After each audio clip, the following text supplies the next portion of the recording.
Thank you for the introduction, Phil. I promise you he makes me seem a lot cooler than I actually am. And those singers make me wish I knew how to sing. I'm in the wrong business, but I guess my next venture will be learning that so I can be the next Justin Bieber or Drake or something of that nature. So the basis of this talk, as Phil mentioned, I started my first two companies while I was still a student at Pepperdine University, actually. The first company I started was when I was 19, or 20, sorry. And in short, it was a failure. It tanked. In my eyes, it wasn't really a failure because I learned a lot from the experience. While I was still in college, we raised a seed round, which is a small amount of capital to get you going. And it was really a big deal to me to, get an investor who is a Silicon Valley tech veteran to believe in two students who were still in school and part-time. Unfortunately, it didn't work out, but my second venture was spun out of that one when I was 21 years old. It's called Software Plantation, and it still exists today. And my third venture, which Phil mentioned as well, TipdOff, I started when I was 24 years old, and it still has yet to be seen. It has been successful in certain ways, but I like to think that I'm always learning and always evolving. And every time I meet a milestone, there's always another one on the way. The purpose of this talk is to help guide you guys through the forest of entrepreneurship, because I know a lot of you are the age I was when I started my first company.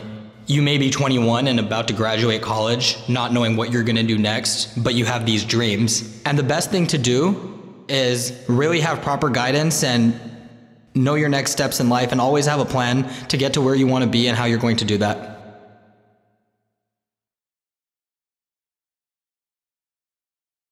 So you want to be an entrepreneur. The first questions you'll have are, what do you do? Where do you begin? Are you a natural or do you have to learn?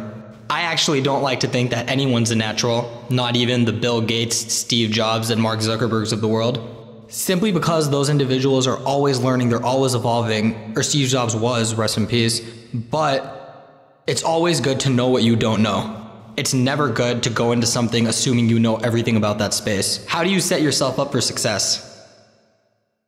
One of my professors at Pepperdine University, he was actually my organizational behavior professor, Mr. William Arnold, and he was the COO of Ford Motor Company at one point in his life before he retired and became a professor. He was a boy from Detroit who started out on the factory line when he was in high school. And one day, the then CEO of Ford Motor Company came into the factory and was talking to everybody, and he noticed this really young boy standing in the corner itching to speak with him. So he approached him and asked him, what do you want to be when you graduate high school? And his answer was, I want to be you one day. I want to climb into corporate. And he was working on the line. He was still a high school student. He didn't think he had to do certain things yet or behave a certain way. So the CEO of Ford told him, you can be where I am, but don't dress up and behave like you have the job you have. Dress up for the job you want, and you will be taken more seriously. It's important to set yourself up for success by allowing the older generation to take you seriously by taking them seriously. There's this aura in Silicon Valley that it's okay to wear flip-flops and a hoodie. I hate to break it to you, but that's only okay if you're Mark Zuckerberg. Chances are you are not Mark Zuckerberg. If you are and you're here today, I'm very honored to have you in my presence. Always take the people you are meeting with and talking to seriously. You're always learning, and you always need to show them that even if they are below you, you look at them as above you, because you can learn something from anybody no matter what their title is. So you see a man on the moon. What this slide is telling you is that it's okay to reach for the stars and land on the moon. Keep your hopes high and your expectations realistic, and don't take rejection personally. I mentioned Bill Gates, Steve Jobs, and Mark Zuckerberg earlier. There's many other examples I can bring up as well, but those are the most mainstream names you may know of. You need to take note that these individuals were already successful before they dropped out. Bill Gates already had millions of dollars of orders in. Mark Zuckerberg had already hit 500,000 Facebook users before he dropped out of Harvard. He took on the project during his summer break. Same with Steve Jobs. There was a certain point where he was still dropping in on classes, but he only stopped doing that when he became successful. Dropping out of school is not the answer. I talked about my first venture, Scioto, which raised a seed round and failed. Without going into too much detail about what that was, because the great TED organization wouldn't want me to do that. In the beginning, 2 college students set out to create a social course management system. You may use Blackboard or Sakai. We identified a problem where there's no way at a high school level for a teacher to communicate with a parent and a parent to communicate with a teacher and a student to be able to communicate with both. I started this company at 20 and thought that the 15-year-old me would have hated my guts, but we thought this was a great thing to do. And when we hit that seed round and we tested a little bit and got some traction, a VC who wanted to fund us our Series A, your first round of serious capital, I mean, that's in the $10 to $12 million range, and we needed that kind of money to actually scale and get out there. But the problem was, I decided not to drop out, and neither did my partner. I decided that I wanted more of a certain path for myself. It was a weird path for me because when I started college, another thing I would advise you not do is pick your major by what you want to be and you think that major will get you there. You really need to study what you're passionate about. I started off studying computer science and I absolutely hated it. I couldn't handle it. I didn't see myself coding. I became a business major because I saw myself as more interactive as a person. And then, I eventually added political science to my degree because I'm very passionate about the law, and eventually I do want to go to law school. That's a passion of mine. So I decided not to drop out, and it's very important that you never do that because you need to know that not everyone in here is going to drop out of college and become a billionaire overnight. And the way you channel failure and negativity into success and positivity is really by not taking rejection personally or negatively. When I'm pitching TipdOff to investors even today, I'm not taking their critique as, you should stop doing this, you guys suck, this is a horrible idea. I take it as, I need to figure out the answers to these questions, so next time I'm asked those same questions, I'm solving more of a problem because I'll know how to answer them. So it's very important to keep your hopes high up, keep your expectations realistic, and know where you are in life and what you need to do to get to the next phase. You see a quote on the screen, surround yourself with the dreamers and the doers and the believers. And most of all, surround yourself with those who see the greatness within you. It's very, very important, number one, to surround yourself with positive people and seek mentors and employees who are smarter than you are. Because like I mentioned earlier, it's always good to know what you don't know. No one likes a know-it-all and no one is a know-it-all. My co-founders and I, one of them, Rahul, he was my childhood friend from the time I was born. He was a developer at Tesla when this idea of TipdOff came about. And my other co-founder, Ankush, was a high school friend of mine. And I respect their domain and they respect mine. They're both very hardcore coders. I don't tell them I know exactly what they're doing because I don't. And I respect their domain and I don't overstep my boundary. And with that respect, they don't overstep their boundary into my domain either. They ask me questions just like I ask them questions. And the theme of this is we're constantly learning from each other. And 2 examples I would like to give you of this. I was at the Apple store when I quit my last job and started TipdOff. I was at the cybersecurity company called Norse. And I was approached by this gentleman, Philippe Engelbrecht. I was wearing my Norse t-shirt and he said, "Oh, you work at Norse?" And I said, "Yeah." And he said, "I'm an investor at Norse." I could have absolutely walked away from the conversation and not really paid attention to it. I was texting my friends, but I decided to talk to him and find out his story. It just wound up that he was the founder of Shazam.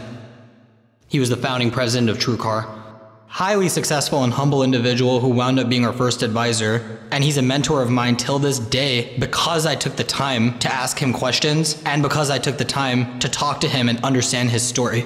You are never too busy to talk to the people around you. Another example of this, one of our main investors and, our acting VP of engineering was the VP of engineering of LinkedIn during its key growth phase from 1 million to 20 million users.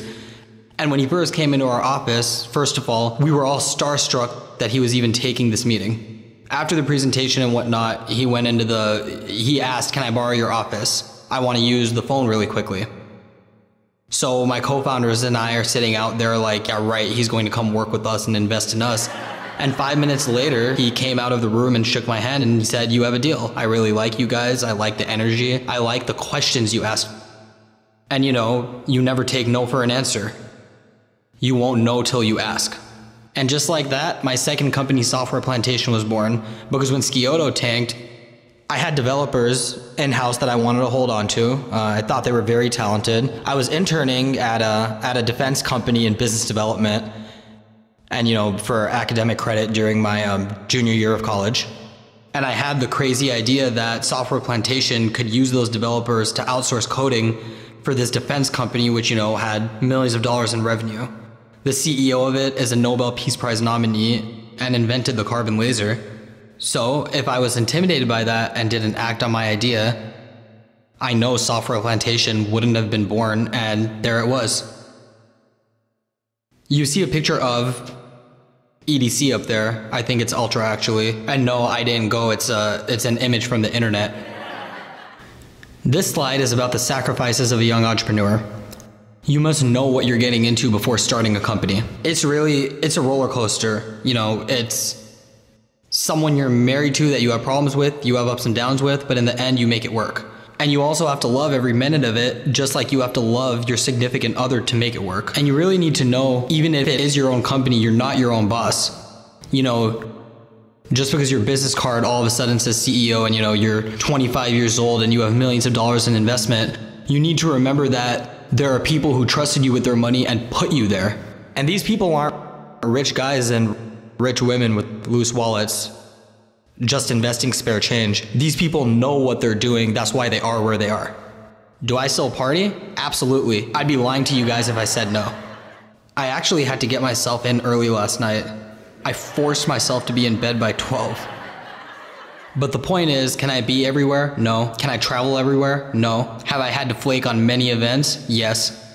Going back to surrounding yourself by positive people, my friend circle shrank when I started my third venture because of how busy I was and because of realizations about certain people. My vision got larger as my circle shrank. And the people who actually love you and care about you will understand your insanely busy schedule, your eccentric behavior because you're in the middle of disrupting a space and sometimes it gets the best of you.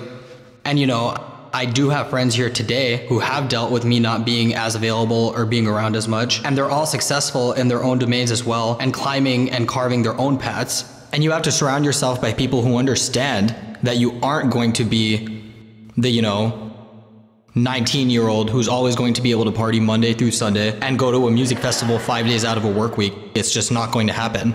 A good quote I like to live by is that entrepreneurs live a life that no one else will, so they can live the rest of their lives like no one else can. And that doesn't mean that that's not monetary. That means that after a while, you will have the time to focus on your passions and what you actually want to do. So remember, even if it's your own company, you're not your own boss, you answer to people. And if an investor has written you a check for $1 million, guess what? If he calls you on a Saturday night and says he wants to meet with you, you have to be there. And young people often don't realize this when getting into the world of entrepreneurship. They think of the glitz and glamour of what you read in a TechCrunch article, but it's really not. You have to take note of the millions of people who fail versus the 10 that succeed, and you need to learn from what those people who failed did. There's an investor of mine who has been a very successful entrepreneur. He was the CTO of Sun Microsystems. He was the founder of Silicon Graphics. One of the founders of Silicon Graphics. And I congratulated him a couple of years ago on the exit of his company.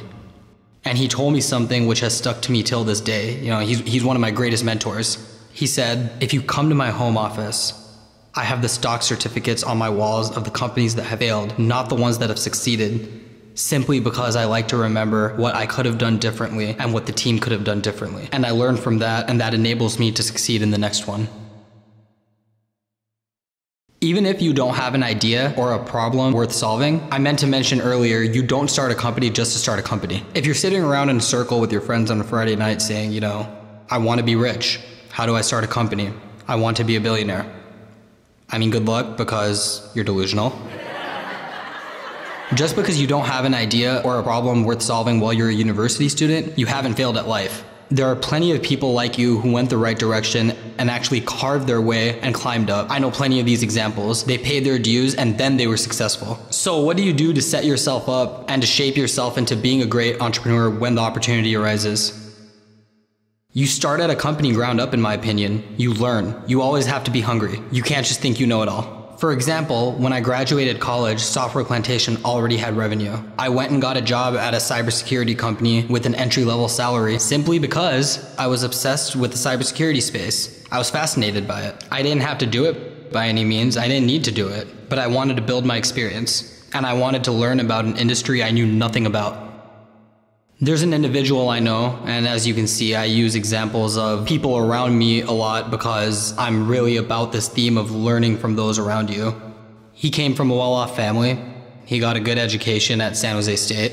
He had a friend whose parents owned, a couple of McDonald's and Wendy's franchises, and he decided that's what he wanted to do. So what did he do? He didn't go get a business loan and start a Burger King overnight.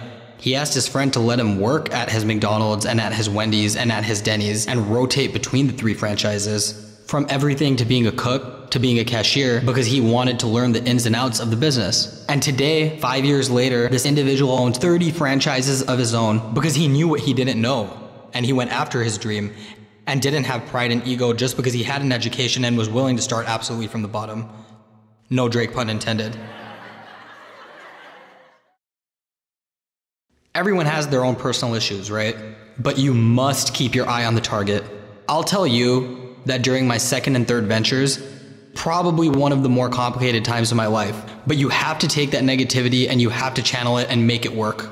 Because you really have, you have employees who are depending on you. This is their livelihood. If you run out of money, they're out of a job. If you're not successful, your investors may frown upon you. You always have to keep your eye on the ball. I like to think of business as a sport. And not to knock on athletes from basketball players to football players, but football is 60 minutes on the field and a basketball game is 40 minutes on the court. In business, you may not be getting physically beat up, but it's a 24-hour competitive sport. While you sleep, others are awake waiting to beat you. They're formulating ideas. Competition is being born by the minute, and you wake up to something new every day. We started TipdOff 1 year ago, and in that 1 year span, 5 new competitors have popped up. You cannot be distracted or you will not be ready for whatever comes your way. And remember to never let success get to your head. There will be a time where a lot of people will be talking about nothing but your startup. But you need to remember you haven't achieved anything yet, even if you have already exited. And even then, you really can't let the success get to your head, and you still have to talk to people like you're learning every day and treat the people underneath you with the same respect you want them to treat you with. My journey will forever have just begun. Even my next 10 ventures, I will always look at as learning experience. The rest is still unwritten for me. I'm absolutely still carving my way through the rainforest of entrepreneurship. And I hope this talk helped you take the first step of the million towards becoming an entrepreneur and helped you figure out what to expect on the long and bumpy road ahead. Thank you.